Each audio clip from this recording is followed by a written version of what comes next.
Hello everyone and welcome back to another EV Geek Studio review. As always, he is Sebastian, I'm Joel, and this is a 2026 Volvo EX30 Cross Country courtesy of our friends over at Mclarty Volvo Little Rock. Sebastian, we recently, not recently, about a year ago, did the twin motor EX30 when it came out. We're gonna see some differences in this one. Tell me kind of about your initial impressions of this 2026 model. Yeah, so this is the EX30 Cross Country. So the Cross Country is the new top of the line of the EX30 lineup. There are some visual differences, there's some mechanical differences we'll talk about as we go around vehicle. This is still the twin motor variant. It's still the twin motor performance.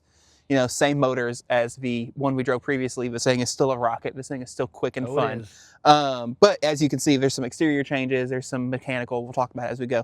And I'm just excited about this one because, like, I already love the EX30, and the idea of this as like a light off-roader or like a go anywhere type vehicle is just fun to me. And I think even if you never take it off-road, I think it looks cool. It does. If you haven't watched our EV Awards for 2025, Sebastian actually picked the EX30 as one of my favorites. As one of his favorites of the year. And this is just even better than that. Yeah, I'm excited to be checking it out. So yeah, so just like all of our other reviews, we'll do an outside tour, inside tour, infotainment, drive it, head back to Mclarty Volvo and give you our final thoughts. So stay tuned.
All right, Sebastian, let's do a tour of this Volvo EX30, the Cross Country Edition. Yeah, please excuse the squint. The sun is right there and very bright. Yeah, so EX30 Cross Country. I've been so excited about this car ever since it was announced because it just takes a car that I already loved and kind of gives it that more aggro look and gives it, anyway, just super pumped. Let's start at the front.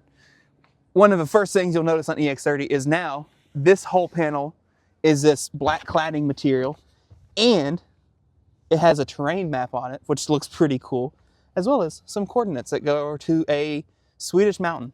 And this terrain map does mostly reflect the terrain of where those coordinates are. I think it just looks super cool. It fits the vehicle so well. Anyway, you still keep your traditional Thor's hammer lights here with the beams kind of around the hammer. This isn't like the EX90. They don't do any of the cool like open and closing, but they don't need to. Coming around side, you can see these are the wheels on the Cross Country. So these are trim specific wheels, 19 inches. And you'll notice, maybe, this is a little taller. The EX30 Cross Country has 19 millimeters of increased ground clearance. So much, so over the other car. For our Freedom Unit friends, do the math yourself. Yeah. I haven't done it yet. 19 millimeters is the number it says on the sticker.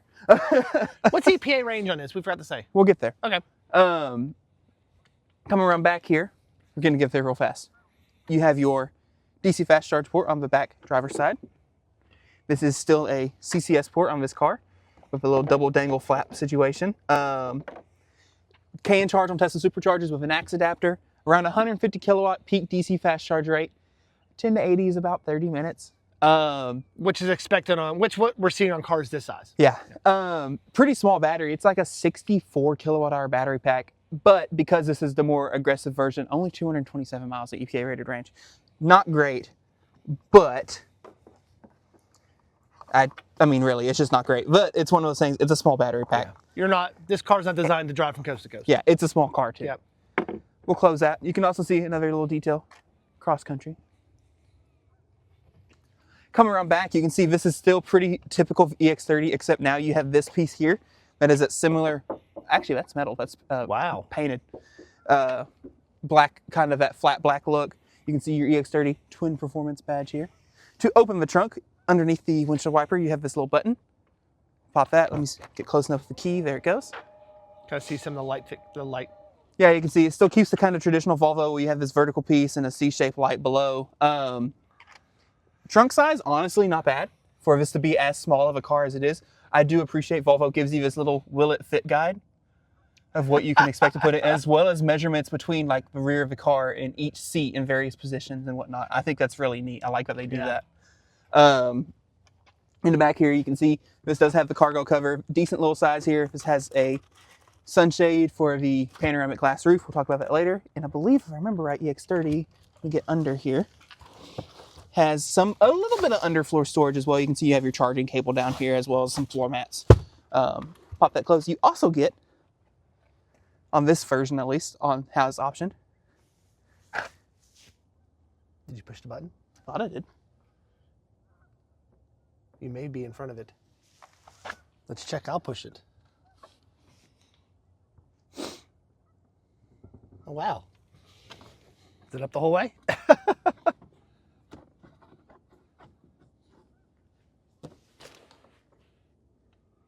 Weird. There's a tow hitch. There's a tow hitch right there.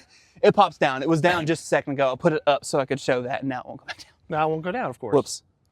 Pop that close. It is a power liftgate, of course.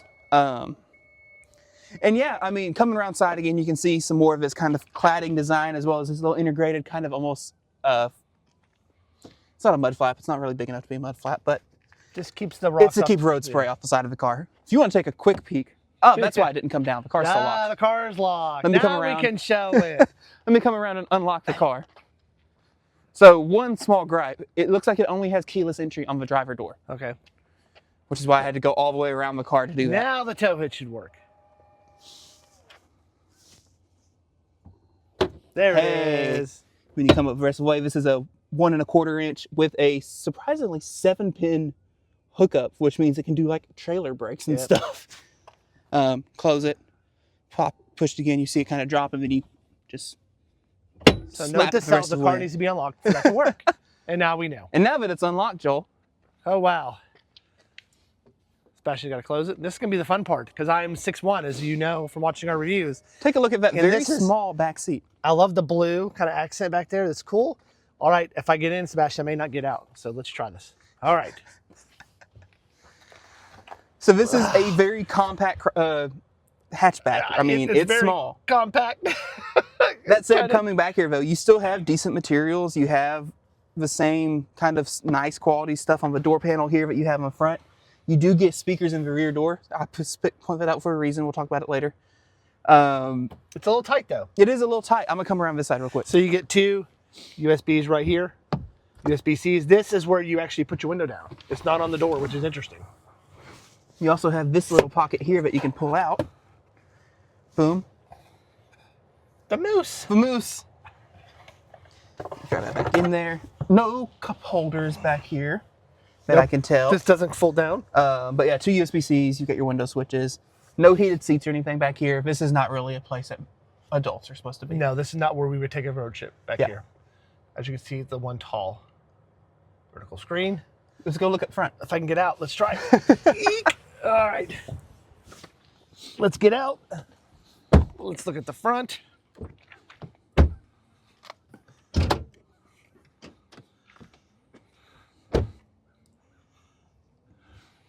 Lifting up the hood, you can see that you have a small frunk. A very small front trunk. And again, you will see the moose again, as well as the EX30 in the little plastic molding there. I just think that's cute. That is cool. Little Easter eggs around this car. You little Easter eggs. And you've got some, this is where your wiper fluid is, and really not anything else to service under here. Nope. I'm assuming you probably have more stuff underneath this black plastic. Air filter. Let's see. Oh, it comes out pretty easy. Yep. Coolant, brake fluid. No, 12 volt. Wonder where 12 volt is in this car. Anyway, pop that closed. You ready to head inside? Let's get inside. Let's get inside, check out the front, and check out the infotainment. All right, we are now inside, as you can hear by the car starting up. This Volvo EX30. Sebastian, what do you think sitting in the driver's seat? I got to drive it over, so I got to experience a little bit before you did. What do you think? Yeah, so just kind of for starters, No start button. You just get in the car, foot on brake, shift, comes alive. You're ready to go. Car comes with a key card. It comes with 2, I believe, as well as this little fob. So this is the prox key. So this is what actually does the auto lock unlock feature. The key card, you do have to press. There's a pad on the pillar right here. It's very Tesla-like. You swipe the card on as well. This also supports digital phone key, and it's actually, this is the little book they give you that has your cards on it, tells you where to put it, and then you can see if there's a QR code to scan that you can use to set up. This does support phone as a key. Yep. Cool. Love to see it. I think last time we drove EX30, that wasn't out yet. So cool to see that it's here now. Go ahead and throw that back down here. Quick little interior tour. Again, you have this smaller vertical screen, laid out pretty well, though. We'll talk about that more later. You have this squircle-shaped steering wheel. It's so very tiny. small steering wheel. Tiny. I love it. Yeah. You got your typical 2-stalk design. You got drive, reverse, whatever on the right side, and then your wipers and turn signals on the left. Typical buttons here. We'll talk about that more later. Big vertical. Thank you. Big vertical air vents throughout the car with good traditional manual controls on them. Love to see it. You'll notice sound bar across the front of the dash. Harman Kardon sound system. And that's there because there are no speakers in the front doors. All the sound comes from this bar in front of you. Leads to kind of an interesting sound stage. Doesn't sound bad though. No, it doesn't. You did have to play with the equalizer a little bit. I played with it a little bit. I turned off. There was like a surround feature that actually turned off, and I felt like it sounded better with that off. You know, audio preferences are subjective. You might think it sounds better with it on.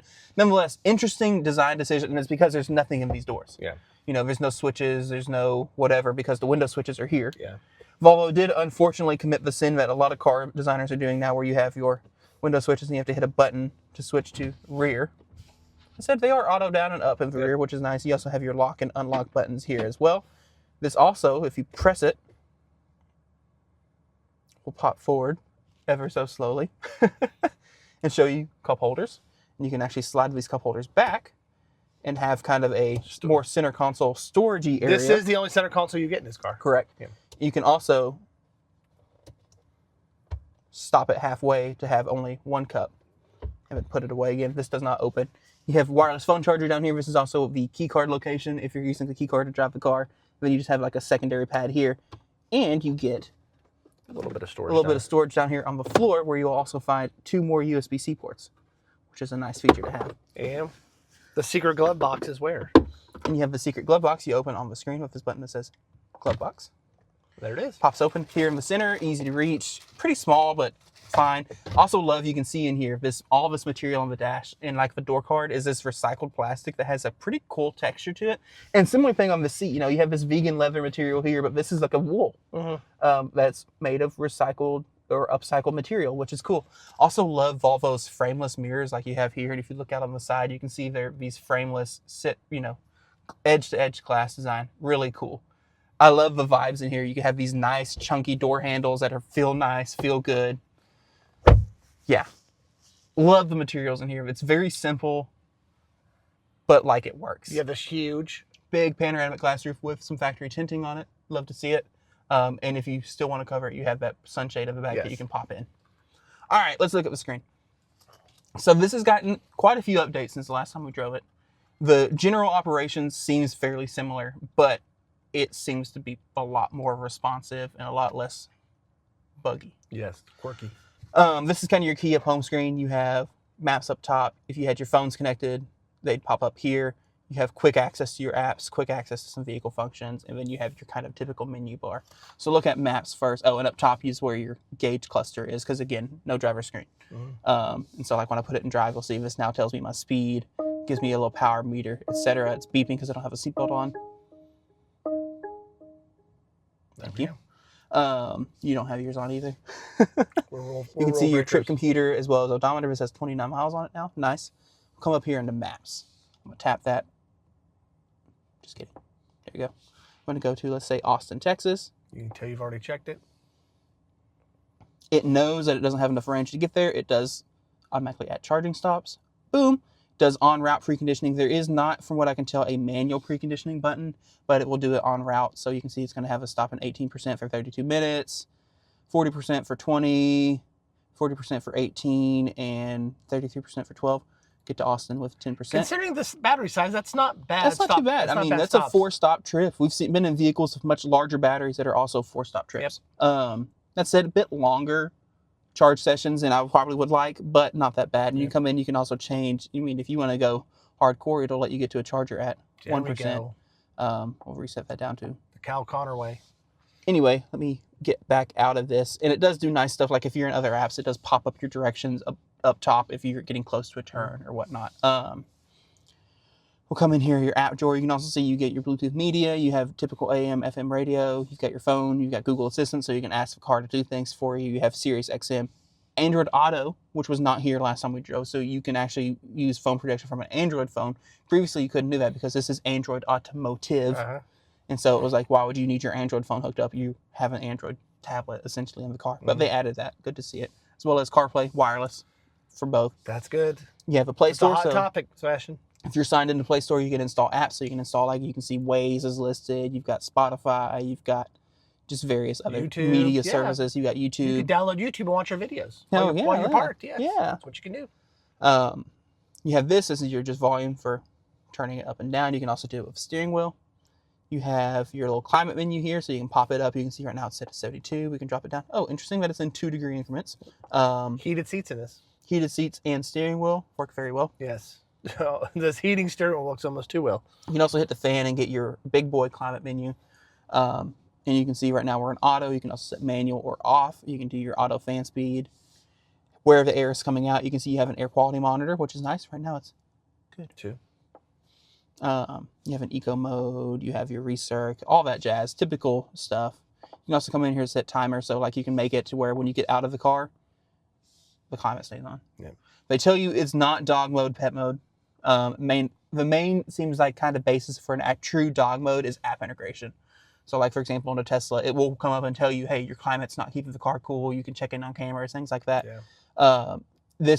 They're not saying to do that. But it is closer to having a dog mode than we see a lot of these traditional automakers doing. I'll go ahead and turn that off. You can also set a timer so you can tell, like at 2 a.m. I want the climate to come on and be ready, or whatever time. It doesn't have to be 2 a.m. That's just what it's listed for some reason. And you have your more settings. So if the window's open, it'll do all sorts of weird stuff like that. Get back out of here. You have your little car menu. So this is quick controls. You can come on here. You can turn on or off your exterior lighting. You can also, interestingly, adjust the angle of the headlights, which I thought was cool. Dude, that's all our cars should have that. You can adjust your mirrors from here, and you do it with the buttons on the steering wheel.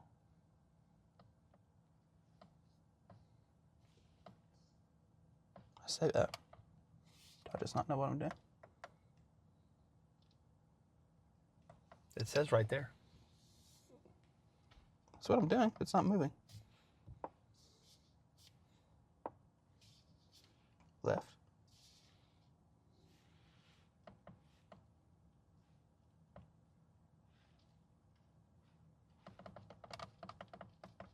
There it is. Oh, okay. Cool. You got to hold it. Oh, I think it might have already been all the way up. It was all the way up. Okay. Cool. So user error. That was my fault. My bad.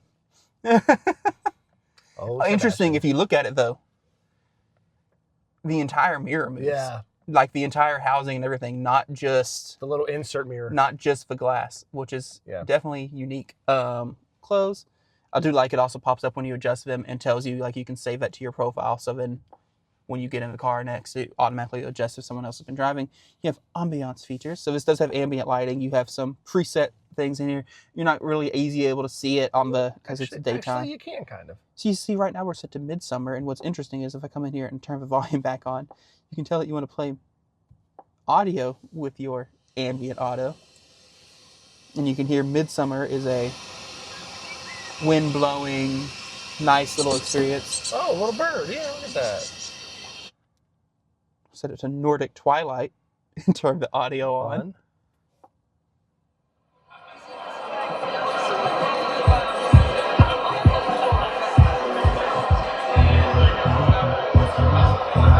Anyway, it's a Nordic Twilight jam. You typically wouldn't probably have the volume all the way up for that, but I wanted to make sure the mics could hear it. Anyway, but yeah, you just have some various ambiance settings that you can come in here. That would be my Northern Lights because you know I'm the science geek. And it's just kind of a ethereal sound. Yes. Anyway, we'll get out of that. It's the word of the day, ethereal. You also have quick toggles here for your lane keep, one pedal drive. It does look like it kept it on between drive cycles. Love to see it. And you can actually come in here now and you have a quick toggle, high, low, off. This was not as easy to adjust the last time. What we did realize, though, it does not work in performance mode. It does kind of. Yeah. We'll talk about that more. You can also quick toggle your driver alert, which is nice. I'm going to keep it on for now, even though it might annoy me. You have your rain sensitivity for your wipers, open your glove box again, as well as open your trunk. You have car status now. So right now, everything is okay. It's once service, it says in 657 days. It has 29 miles on the car. You can look at your tire pressures. Great. Oh, you can switch units. Look at that. You have your trips. You also have this new battery menu, which I like. So A, battery health, 100%. Love to see it. Distance driven since it was last changed, 0 miles. It will also tell you your actual charging power and what the car's limit is. Love to see it. So you can kind of get an idea of what the issue is. Like if your car's, for some reason, charging slow because the battery's cold, you think, what's wrong? Is it the charger? It's the car. The car will tell you it's the car. It's the car. You also have support for over-the-air software updates. And you come here in settings, and there's a ton of stuff. So we won't go through all of this. I'm just going to kind of quickly scroll. You have your pilot assist, so this does have the full Volvo driver assistance features. We will turn on lane change assist, because cool. It'll also automatically change cruise control to speed limits. Love to see it. There's your one pedal drive again, off, low, high. You can turn on or off creep. So I don't want it to creep, so I'll have that off. You have your drive mode, so you have your range mode, standard, kind of key up, and performance. You discovered in performance, it does regen braking. Yes.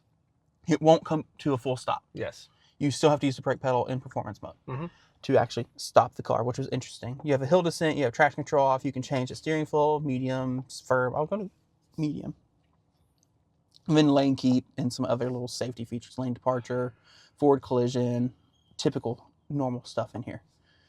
Come out of driving, you have your controls. So this is stuff for like the display brightness, your fog lights, your wipers again.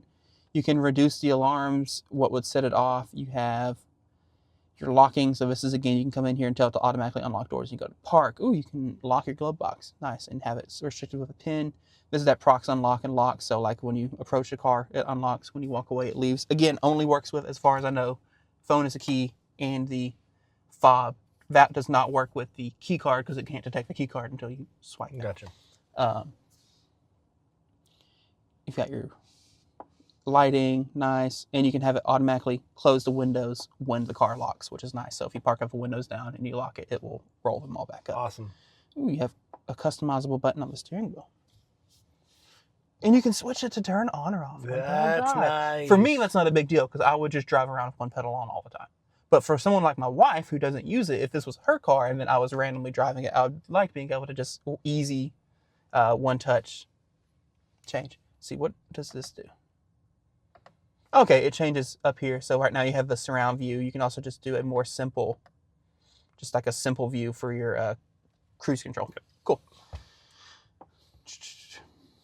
Come out of controls. You have your sound menu. So this is where it was earlier. So you can set where you want the sound to come out. Do you want it to focus on the driver, the rear of the car? This is the surround stuff I was on. When we got in, it was set to high. I actually kind of thought it sounded better on off. Your mileage may vary, as well as equalizer. I do like that Volvo gives you a pretty customizable EQ, as well as some presets. I'll put it back on dynamic, as well as the ability to turn up and down the subwoofer. And then you have your individual volumes for all the stuff. Come back out of here. Connectivity, not going to talk too much about that. You have charging. So right now it's at 79%. You can set your charge commitments here. You can see they actually recommend 90% daily, which is interesting because this is a NMC car. So I'm assuming that means Volvo must have a buffer. Yep. That they're okay with eating into, as well as the ability to do long trip, 100%, or custom, and you can set it down to 50. You can set that custom if you wanted to, daily drive it to 80. You can also limit your charge current, which I thought this was interesting because the limit is 45 amps to 6 amps. And it doesn't actually go all the way down. Crank that back, turn it off, and you can set up charging schedules, fairly normal, typical stuff. Come back out of here. You have profiles, so you can do profiles between keys and whatnot, which is nice. You can connect the keys to it. You can set up your digital key. You can set up the app, etc. And you got your system. This was, I thought, interesting. If you come in here to units, You can tell it for your range estimate to use either dynamic, which is guessometer, or certified, which is based on EPA. So you can see right now it's 79% EPA, 200 miles. Dynamic says 150 based on previous driving. We'll leave it on dynamic for whatever. And really not a lot else I want to talk about in here. You can see again, over-the-air software updates. And if you click on this, it'll actually give you the release notes, which I thought was interesting. So if I come in and you can see in this version, which was released September 29, 2025, it added Android Auto, the Series XM app. You can do adaptive cruise now with a tow hitch attached or with the tow bar in use. Nice. And some new modes. It added some climate preconditioning settings. Music now stops when you open the door. I guess that was a fix. Nice. And you can see it even goes all the way back so that you can see it, you know, each version, how it's kind of incremented through, which was nice. And so you can see in this version, it looks like that's when they added the levels of regen. They added auto hold. They added, there you go, digital key. Yeah, so anyway, I just like that you can actually go in and see all the stuff that's been changed throughout the lifespan of the car. And otherwise, this interior is pretty dang simple. It is. I think it's time we take it for a spin. Let's get our cameras set up and let Sebastian take this baby out on the road. Sebastian is behind the wheel, and we kind of decided on this trip to take some back roads because this thing is kind of fun to... Yeah. It's kind of fun to whip around, yeah. So, I mean, the last EX30 we drove was just the twin motor Ultra. Mm-hmm. So it sits a little lower, but it has the same amount of power or whatever. And I remember it was like, it's a little rocket ship. This one is also a rocket ship. It, you know, sits a little taller. That said, we had some good curvy roads back there. I put it in performance mode. I put it in firm steering, threw it around a little bit. It still stays well planted. It feels good going around corners. You know, driving fun, and it's a Volvo. Yep. You know, Volvo's a safe car. It's the whole safety thing. Polestar's always been a performance brand or a performance line, and then it was separated into its own brand, which is the whole thing. Anyway, they don't really market this as a true performance car, even though I guess it does technically have performance of a trim level. But like, it is a fun car to drive. Do you feel the additional height that, even though that lists a few millimeters, is the difference? So it's been a little bit too long since we've driven just a regular EX30. This rides perfectly fine though. Like just over city streets, whatever. Like you can feel the bumps. It's a small car, short wheelbase. You know, there's only so much you can do when you're dealing with as short as this car is. But I mean, really, it rides perfectly fine, and it rides better than most compact cars do. It does. And the seating position's good. It's comfortable. I was able to get the seat nice down low. The mirrors I got adjusted. I know Volvo is not the only company who does this. I don't like having like mirror controls on the screen. I want just one little twiddly stick on the door that I can move and be done. Mm-hmm. Having to go into the menu, select the mirror, then use the buttons on the steering wheel, then hit say. Like that's too much for me. Maybe I'm the problem. I don't know. It's too overwhelming for you, isn't it?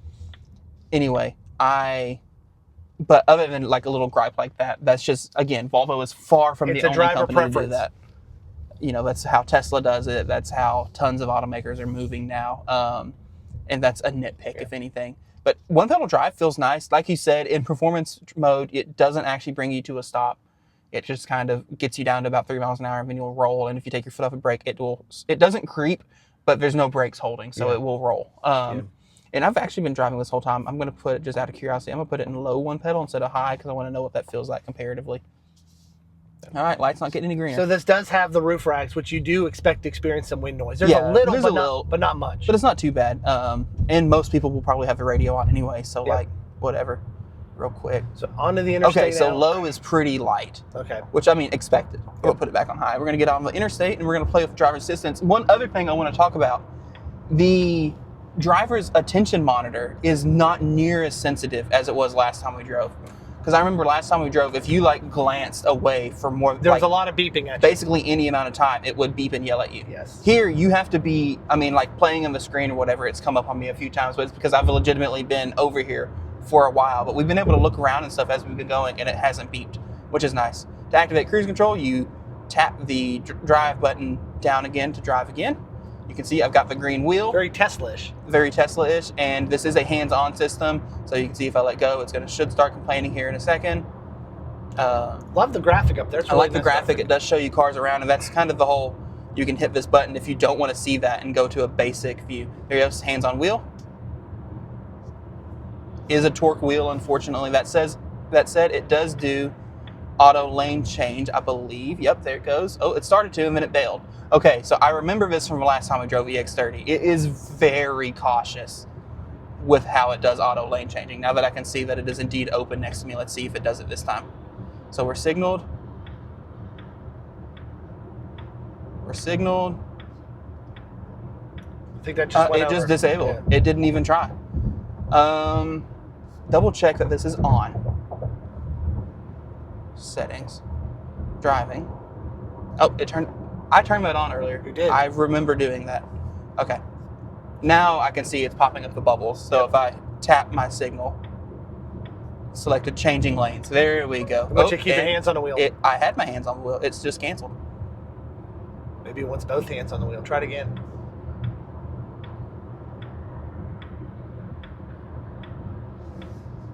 So I seem to recall that being a bit of an issue last time we drove one, and it seems like that still persists. Yep.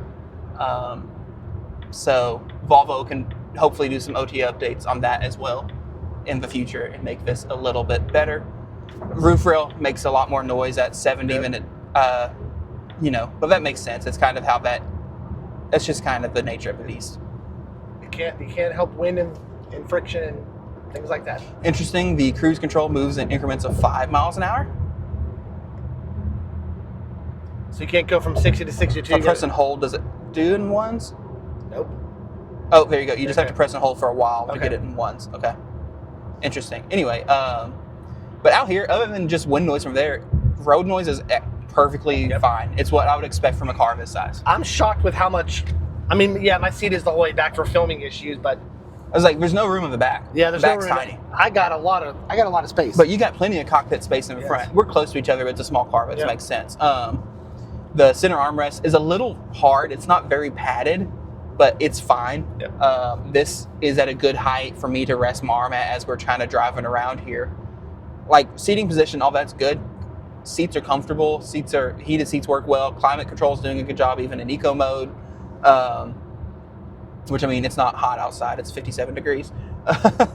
Not hot at all. Let me get over. Gotta do it one more time. Doop. Sorry, got too far into video hosting, forgot how to drive, forgot I was going somewhere. Anyway, but yeah, out on the highway, it feels fine. I really like the recycled plastics in here. I do. I like the way they look and feel. And it's very on brand for Volvo. That's how they do stuff. Yep. All right. I think I've rambled a little bit too much. Yes, let's drive down 2 more exits and we'll do our final thoughts from Mclarty. So see you in a bit. Okay, we have made it back to Mclarty Volvo. Once again, huge shout out to Keith and the team here for taking care of us. Always great crew to work with over here. Final thoughts, Sebastian? Yeah, I love the EX30, man. He loves the I EX30. love this He has car. a man crush on the EX30. It's been a year since I've driven one, and now I'm just like, oh yeah, I need to buy one. Yes. I need to find a way to buy one. I've been Yes. waiting Mega Millions or what, so I can get one. Because it is a 53. This one's 53 grand. I don't remember if we said the pricing of this yet. Is this the one you'd get though if you could? Oh yeah. Yeah. Oh yeah. Not the single motor? No. No. I mean, the dual motor performance was previously the one to get, Yep. but now honestly, I love the way this thing looks. Especially, I mean, I think white is the color. Because the white with the black Yes. accents, I think, goes together real nice. Especially if this is like the metallic-y white. I like the way it looks. I like the blue interior. I don't remember if they still do the green option, though. For colors? Yeah, I don't remember if they still do the green. They may just stick with the fabric. traditional. Because they colors. used to do a green top you could get green instead of the blue. Yep. Anyway, but yeah, I mean, it's small in the back. Like, this honestly, if I was to buy one, it would have to be like a third car almost situation. But for some people, if you don't have kids, if you're only worried about dogs, whatever, Yep. this is perfect size. This is Yep. all you need. And it's comfortable. It's so fun. Software seems to be better from the one we drove Software a year seems ago. better. They could still do some tweaking on the ADAS system, Yep. but I'm sure that's being worked on, whatever. And really, the only complaint I had there was just it says it would do auto lane change, but then it would just fail. Yeah. And it would do it halfway between the lane change, which is honestly the worst time to do it, because then it kind of you end up jerking the wheel, whatever, and then you're like, why did it fail? Is there a car there? Do I need to swerve back into my lane? What do I, it kind of takes you out of it for a second. But again, it's optional. It seems to want to turn itself off all the time. Maybe that's why. Yeah. I like this car. It does have the minimalist approach like Tesla does, but it feels more luxurious inside Yeah. than the minimalist approach that Tesla takes with the screen and just the air vents and how the screen works and all that. Just feels a little bit more luxury. And And I love just, again, the vibe of this car. You know, it's this small Swedish hatchback that is for some reason fast. You know, 0 to 60 in like 3 seconds, hot 3.5 hatch, yeah. seconds. It rides flat out. It will punch it and it will go. It's got, but then you still get like the recycled plastic materials and this, you know, leather alternative here with the vegan leather on the side, which just means plastic. Yep. But I just love that. And then you still get the high quality touch, like good solid metallic door handles. Like it's such a nice car. Yep. And it's tiny. Yep. Couldn't agree more. Well, thanks for joining us. Another EV Geek Studio review. As always, subscribe, hit that notification icon so you know when new content drops. And we'll see you again, another EV Geek Studio review. So long, everyone.